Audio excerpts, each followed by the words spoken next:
Packers fans, stay up to date on all of your Packers news this season via our newsletter.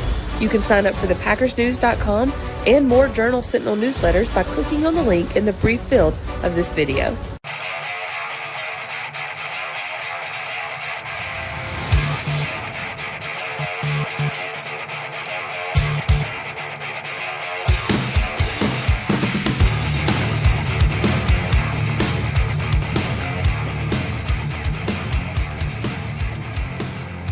Packers fans, welcome into the Green 19 podcast from JS Online and PackersNews.com.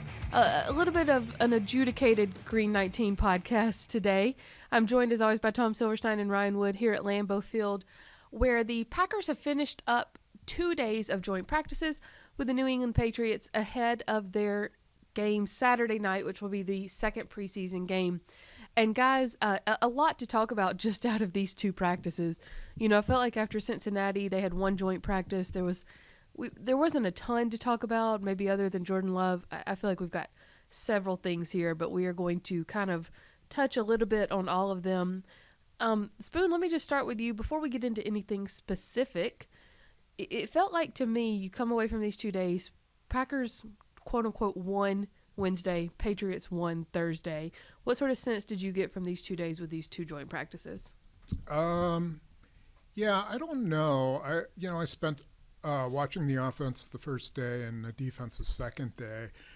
I think what I noticed was that the Patriots kind of brought a different level of physicalness to the practices. That the Bengals are a physical team, but the Patriots are just they're so well organized, so competitive, and I thought that they gave the Packers a lot to think about in the 2 days. It'll be really good film for them to watch because Belichick can put in stuff, just at the drop of a hat, and not only that, they just looked like a team that was going to be very physical this year. Physical is one way to describe the past 2 days, and we will get into that. Ryan, just your sort of biggest takeaways from these 2 days of practices. Yeah, it's interesting because, we might as well.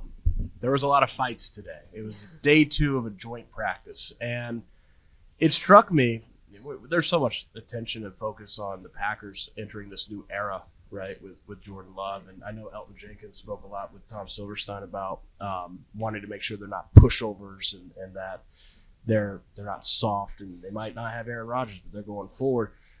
The Patriots are kind of like the forgotten team of the AFC East. Like, it's all Aaron Rodgers over there, and it's, obviously Josh Allen and the Bills and even Tua in Miami. And the Patriots have owned that division forever. In the last 2 decades, they've never been as cast off as they are right now. And I think that the Patriots came in here to Green Bay with that chip on their shoulder. And I think that you got one side, we're not soft, we might not have Aaron Rodgers, but we're plowing forward Jordan Love. And another side, we own the AFC East, and how dare you write us off? And that kind of collided for 2 days on the practice field. It was interesting to watch. That in mind, let's get into a little bit of what went down on Thursday. I lost count at 7 fights that had broken out. It was mostly between Packers offense and Patriots defense.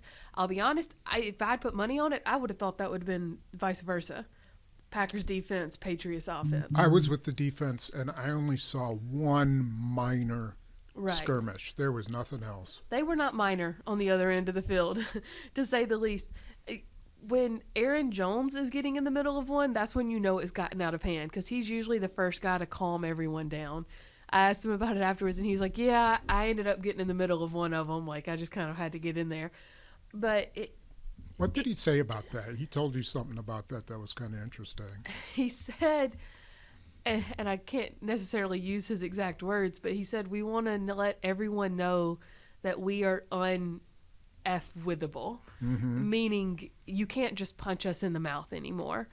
And it was something that Rasul Douglas kind of said as well. He said, I actually liked seeing it because I needed to know our offense wasn't soft, which makes you almost wonder if they thought they would be would explain Rasul Douglas's decorum throughout camp. Right. Maybe he's been trying to push him. Yeah.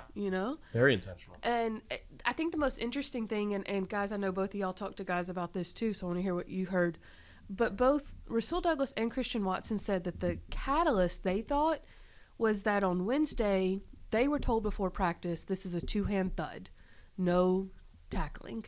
And he said, then we get out to practice and the Patriots are tackling, which is true because I noticed that yesterday Christian Watson got tackled to the ground and the guy stood over him and Christian Watson got up and walked away, but it was like, that was kind of a rough tackle. I think they finished a few like around the, if you were on the boundary and you were going out of bounds, they'd give you a shove, Yeah. I didn't see a lot of pure tackling, especially in the run game. Like they weren't going at guys' knees or anything like that. But I think they did. If there was close, if the play was close to them, they weren't afraid to throw shoulders and stuff like that. The one with Watson on Wednesday was over the middle of the field, and he got straight up horse collared to get taken down. I mean, that happens once in a while, right? Right. But what you're saying is absolutely true. I think the Patriots came in like they were trying to establish their identity, like you were just talking about, and they're going to be a rough and tumble team, and they hit a lot more than the Packers do. They're on the practice field a lot more than the Packers are. So I think that was kind of an eye opener because Belichick toughens up his team. He uses all 2.5 hours of the practices. LaFleur's done after 2 hours, and Belichick is old school. He wants them out there hitting. Mm-hmm. Ryan, I know you talked to some people as well. Did you kind of get the same sense that it was like, well, we were told two different things, and after that point, it was just about each establishing ourselves? Well, Matt LaFleur was asked before Wednesday's practice if he spoke with the team about not having any fights after what happened in Cincinnati, and he said, yeah, and he compared it to the scene in Peaky Blinders, the Thomas Shelby no effing fighting scene. And not only did he compare, he actually showed them that clip in a team meeting before Wednesday's practice. He showed them that scene from Peaky Blinders to make it very clear there would be no fighting. And then the parameters were set, and John Runyon told me that the parameters were no sideswiping a ball carrier, and they initially had thought that they were going to thud up, but that before Wednesday's practice changed to just tagging off guys. The reason why Aaron Jones was so upset is because he got shoved in the back out of bounds. So sideswiping ball carriers, that happened.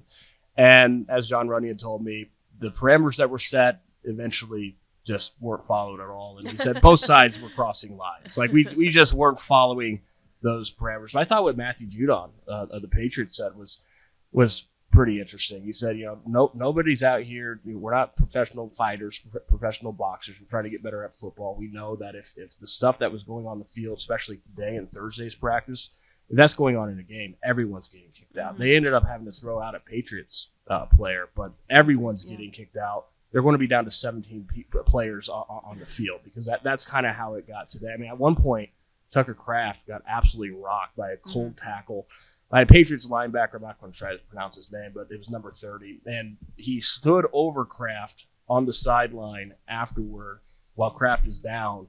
It went from we're going to tag off to thudding up and then actually tackling.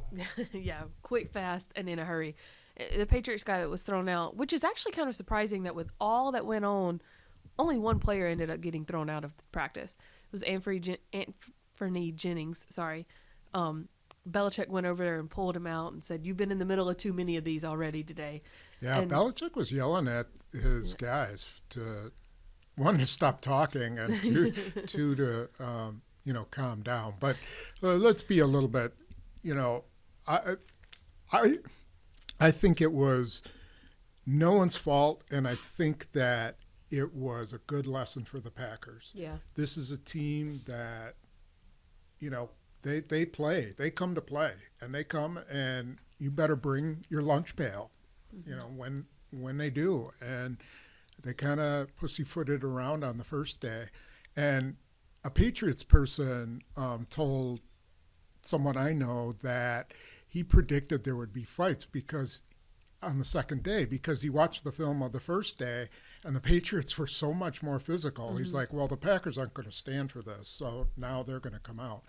So, yeah, they learned a lesson, and it'll be fun to see what they do on Saturday. The Packers' offense, I'm not saying they're right. I didn't watch Wednesday's offensive practice, so I don't know. But the Packers' offense believes it won Wednesday's practice and that the Patriots came out the way they did today because they were ticked off after watching the film. That's the belief in the Packers locker room on the offensive side. To your point, though, after the first period, and the first period was 1st and 10, really a run drill. It was a run period that sets a physical tone for practice. It's the most physical team period. Both teams got huddled up. Matt LaFleur with the Packers, Bill Belichick with the Patriots defense.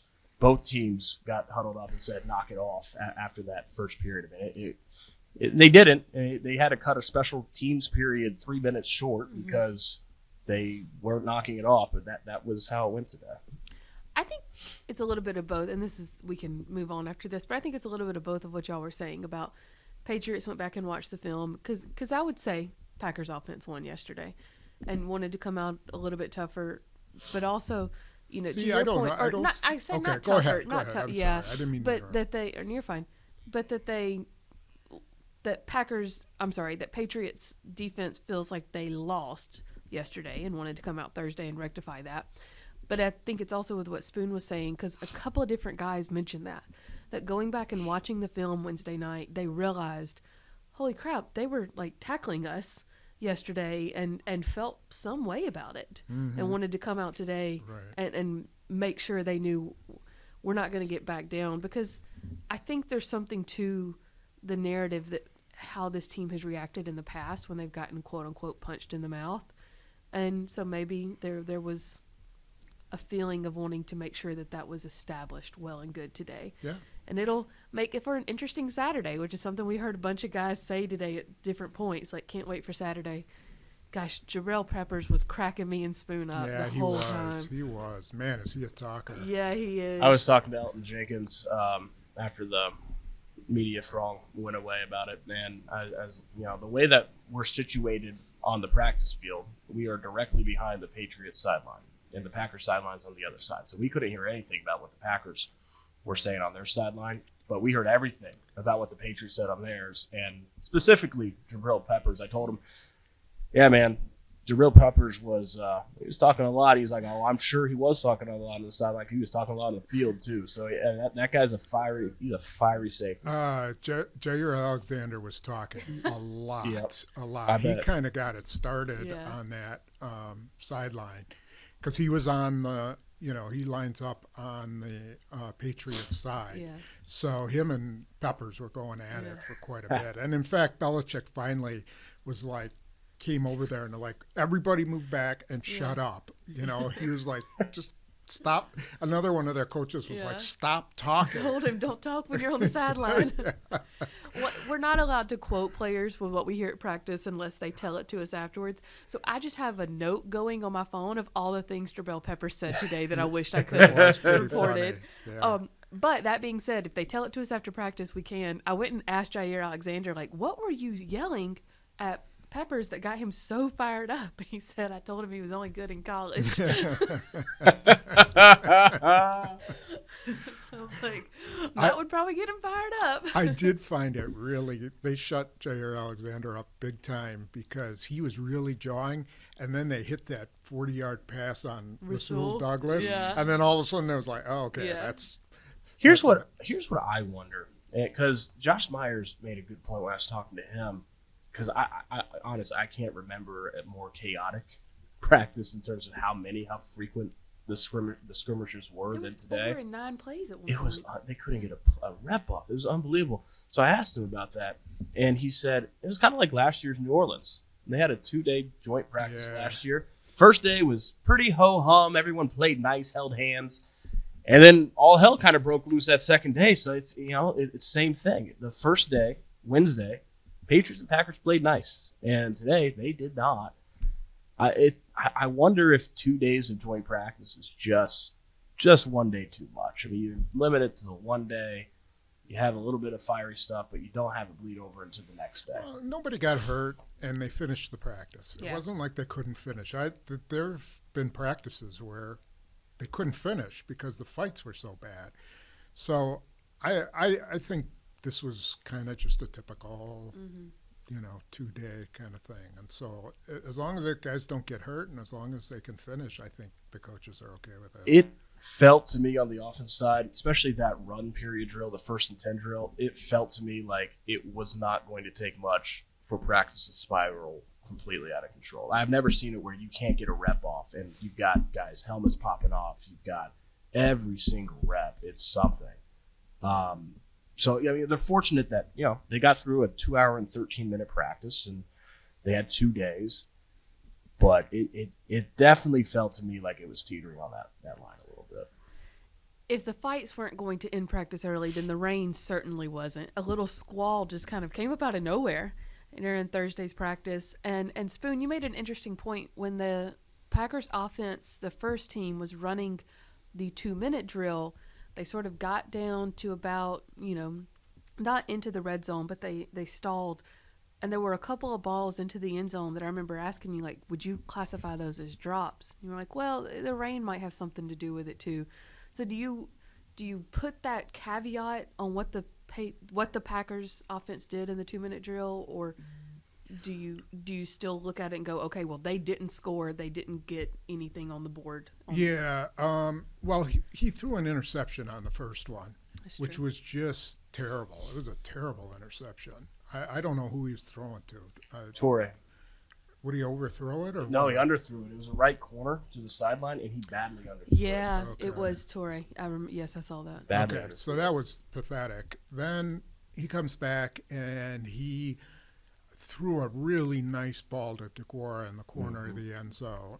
And let's face it, DeGuara is not, twinkle toes. And so he got there. I thought it went off his hands or through his hands. It had just started raining, and so it's possible it would have. But I would have liked to see Musgrave in that situation, whether he could have caught it or, well, Tyler Davis couldn't. But I would have liked to see what he would have done with that ball.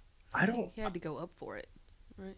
I don't know how Josiah DeGuara got that wide open on Jabril Peppers. I wasn't looking at the route. Because he was only He good was at only college. good in college. Oh, I just set that one up, didn't I? Woo! But, man, I wasn't watching the route. I was watching Love. He rolls right. I thought it was his best play of the day. It didn't count because apparently they called a defensive holding on the play. But, I mean, how did he get that wide open against Jabril Peppers? Yeah, because he was wide open. There was no one He around him. was, He should have caught it. If he had had a little bit of hops, which is not Josiah DeGuara's game. So to your point, what could Luke Musgrave have done in that situation? Someone who I think we saw more hops from today than I have before was Christian Watson. He went up and got a ball in the red zone drills at one point. I didn't see that. That was just an impressive vertical. Did you see it? Yeah, it was good recognition on Jordan Love's part because Christian Watson was kind of in a group of defenders, and we all talk about Christian Watson's speed because it's ridiculous, but he's also 6'4", and it was one of those where Jordan Love's like, my guy's 6'4", he's going to get this over any with a DB. Just put it up 39-inch there. vertical. Yeah, and he got up. It was a good reminder. Christian Watson's not just fast; he can jump, and he's got good size. You know who had a good catch over the middle was Grant DeBose. In Yeah, the, oh, God, yeah, he 2-minute with Clifford. Mm-hmm. I thought that was a heck of a catch. He had to go really high across the middle. Two guys kind of- crashing on him, too. Right, two guys coming on him and kind of had to reach for it. That was a nice catch. Still not as good as 82's catch in the 2-minute drill. Yeah. I think that was more luck than a catch. Yeah. Wait a heads He up was on his nowhere part. else, yeah. Ball got, for those that didn't get to follow along, Clifford threw one in that was a prayer. Yeah. Yeah. It was the last play of the It's a Hail game. Mary. Yeah, and two Patriots defenders, one of them being, I believe, Adrian Phillips, kind of knocked it up. And, tips and overthrows, that's where interceptions come from, unless you're Chris Crest, and then that's also where touchdowns come from. He was able to grab it. Packers needed that, too, because their sideline had gone dead after that big touchdown that's to really- Devontae on Rasul Devontae Douglas. Parker, Yeah, after that, their sideline had gone dead, and that certainly gave it some juice back. I want to go back to Christian Watson real quick. There are a few different plays every day where it feels like Love puts it up and it's just one of those F it, Christian is down there somewhere plays, which we always kind of joke in games when that happens if it works out. We talk about training camp being where you want to take risk and figure stuff out, but is there a danger of getting too used to doing that, of just putting it up there and hoping Christian comes down with it? Does that make sense? Well, I don't think that's – well, I see what you're saying. Like, I don't think it's like a jump ball thing. I think it's, okay, there's situations where – and this is what happened on Wednesday, where he's double covered, but he can accelerate past two of the guys. He was able to accelerate on between the two guys, yes. And that's – that's something that not many guys can do. And so Love has to figure out when that situation is. And then he's got to put the ball out there. He should assume that Christian Watson, he can't overthrow Christian Watson. Like, just throw it out there. And I don't think he's figured that out yet. I think he's still trying to aim the ball and try to get him on stride. And if I were him, I would just go back and just chuck it, and because nobody can run with Christian Watson. They can't. I mean, there'll be some corners who can, but not many. Ryan, is that what happened, do you think, in the Bengals game on that deep shot down the left sideline to Watson? Like, if he had put it out there a little bit more? I think that ball was where it needed to be. I think what happened was he didn't hold the safety enough. I mean, as soon as Matt LaFleur said that, you go back and look. Yeah, there's a lot of air under that ball. I thought my initial reaction was that's too much air. I thought he put it too high. I sort of thought that too at the time. And then, and then you watch the replay, especially from the back Enzo angle, and it's like, okay, the ball's coming right down to him. I mean, he's putting it right in stride. That's a good placement, good depth. He's got to keep the safety to the middle of the field. That's a good ball, but it's more than the arm talent that makes deep balls possible. Let's flip to the other side. It feels like so many times during training camp we've kind of said, oh, well, there's not much to talk about with the defense yet. This week they had 2 days against Mac Jones and as we said, it's not a Tom Brady offense anymore, but still a pretty good offense. I know you both spent a day watching defense. Did you come away – last year we thought this defense was going to be world beaters, and boy, was everyone in for a reality check. What did you come away with after these 2 days thinking about this iteration of the Packers defense? I thought that they showed a lot of good pass rush, that in between a lot of completions they were giving up, they would get a sack. Enigbari must have had 3 at least. Slayton and Kenny Clark had the most beautiful stunt where Slayton would have just pounded Mac Jones. Isaiah McDuffie coming off the edge. So I think their pass rush is in really good shape. They don't have a ton of depth there, so they can't really afford to lose a lot of guys. But if their front seven were to start and play the whole season, I think they would do a lot with their pass rush. Now, the secondary looks to me like it's kind of discombobulated. Like, they're not really sure where they're at because they had a horrible red zone. I mean, they scored, I think the Patriots scored 9 touchdowns on 14 possessions or something, wow. 7 on 14, something like that. And Jair Alexander gave up 2 of them. So I think there's some work that needs to be done with Jair. Is there a caveat there that this is the first team reps he's taken in almost 2 weeks? Yeah, definitely. Mm-hmm. I think that was part of it. But the guy on one of them, it wasn't Parker, I can't remember who it was so wide open. I was just like, what happened? Who lost him? Did he give up, or was there a pick or something there? And I meant to ask Alexander about it, but it was like they were like a machine. Mm-hmm. Bam, touchdown. I got a very different defensive practice than you did. The secondary Which gave one up. Did you have? I had Wednesdays. Okay. There was an abbreviated red zone, so they must have gone longer in the red zone today than they went on Wednesday. I think it was only for the first team defense like 5 or 6 red zone snaps or goal to go snaps. They didn't let him in the end zone once. Jair Alexander actually had a pass breakup in the end zone. They didn't give up anything deep, but I still think that the most fascinating thing with this defense is in the secondary, and it's whether or not they're ever going to get to the point of moving Rasul Douglas to safety. Because I wrote about it today.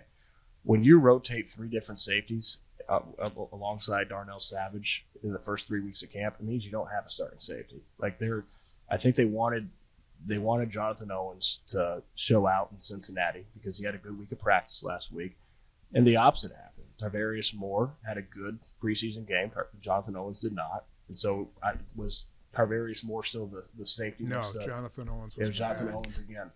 So they gave Tarvarius Moore the first team reps at safety on Wednesday, and Jonathan Owens is back again today. They're searching for something there, and I think they want to see maybe one more preseason game and does someone emerge.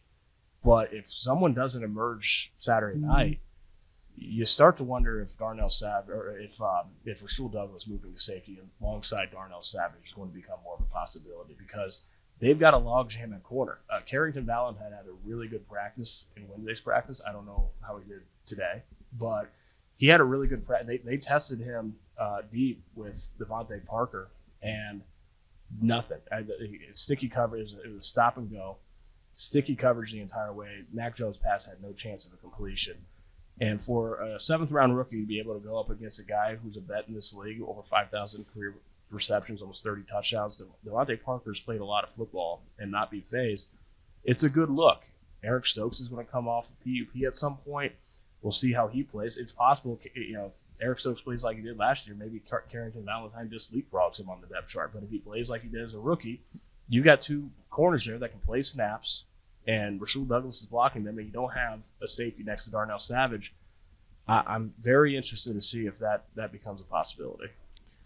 You're assuming a lot about Carrington Valentine. He's a rookie. He's a rookie corner, and he hasn't seen half the things he's going to see during the regular season. The guy definitely has talent, and he can get, from a physical standpoint, I think he can compete with just about anybody, but he hasn't seen a lot of stuff. And I'd be careful about how much he's ready to play in the beginning. I mean, I don't know what Stokes' deal is going to be because he's still not practicing. Mm-hmm. And does he have enough time to be ready to start? Maybe, or maybe he's the nickel. And, I mean, not the slot guy, but the outside guy, and then they move Jair Alexander into the nickel. Like play dime? Something like that. But Valentine's a really good prospect. But my experience is rookie corners, when they get into the regular season, man, it's a whole new ball game. They start seeing all these different coverages and picks and all kinds of stuff like that, and better receivers. So. And just to be clear, it's not me assuming something on Carrington Valentine. It's what Matt LaFleur said on Wednesday. He was asked point blank, "Do you need to get Carrington Valentine on the field?" And he said, "Yeah, we're looking at that. He's got a long way to go, but he's a guy that we might need to get some snaps." So they're thinking about this actively. They've liked what they've seen. To your point, he is a good prospect. They like what they've seen from Carrington Valentine. They like the potential of him. It's awfully similar to me to Samori Toure coming in last season as a 7th-round pick. And it's like, okay, this guy is not just a 7th-round pick. He's a guy that has some potential and maybe needs to develop a little bit. And by doing that, you need to get snaps. Snaps help you develop.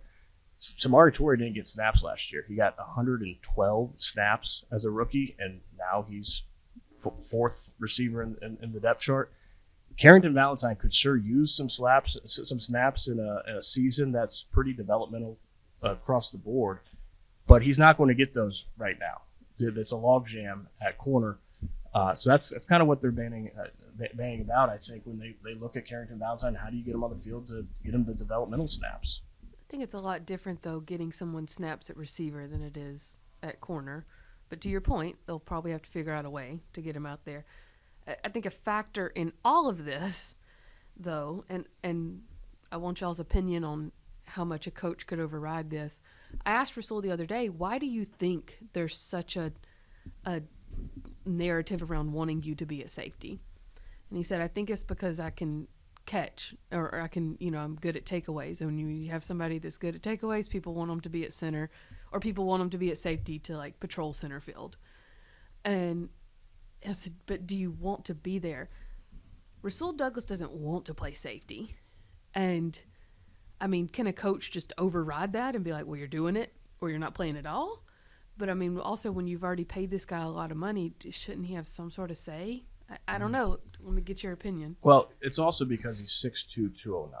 He's 2 inches taller and 9 pounds heavier than any corner. So from a physicality standpoint, Rasul Douglas actually has the body to play safety. And then he has the wherewithal as well, the wits.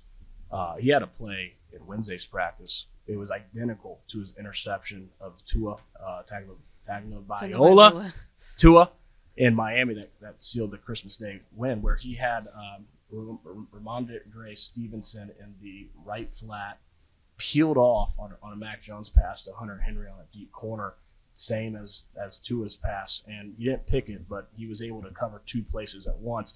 And you have a lot of those kind of reads when you're playing safety. So from a physicality, body build, and football IQ standpoint, he can play that position. Now, from the money standpoint, no. He told me yesterday he didn't want to play nickel either. And I'm like, wait a second. A year ago, you were telling me that you're totally fine. You're excited about nickel. He's like, you got to be ready for wherever they put you. Yeah. You're in this locker room. You got to be able to play anywhere. So no one wants to. If you're a good perimeter corner, that's kind of like being a good left tackle on an offensive line. Like you don't want to be a good left tackle that's playing guard. But if it makes the offensive line better, you might see that. If you have another really good left tackle, you might see that. It's not ideal, but playing perimeter corner, that's the premier position. You don't want to move to safety or move to nickel, but if it makes the secondary better, that's good for the team. Well, I know we're going to wrap this up. I said an adjudicated one, and now we've already gone over 30 minutes. So we're going to go ahead and wrap this up. We will be back here on Saturday for the second preseason game at 7 o'clock. Spoon will have your live blog going. Mm-hmm. Yep. And we'll have full coverage for you to wrap up the 2 days of joint practices here in Green Bay. And then we will preview and have full wrap-up coverage for you from the second preseason game on Saturday night. Guys, thanks so much. Go take a day off. Actually, don't. We got to be back up here tomorrow for coordinators. Until next time, this has been the Green 19 podcast from JS Online and PackersNews.com.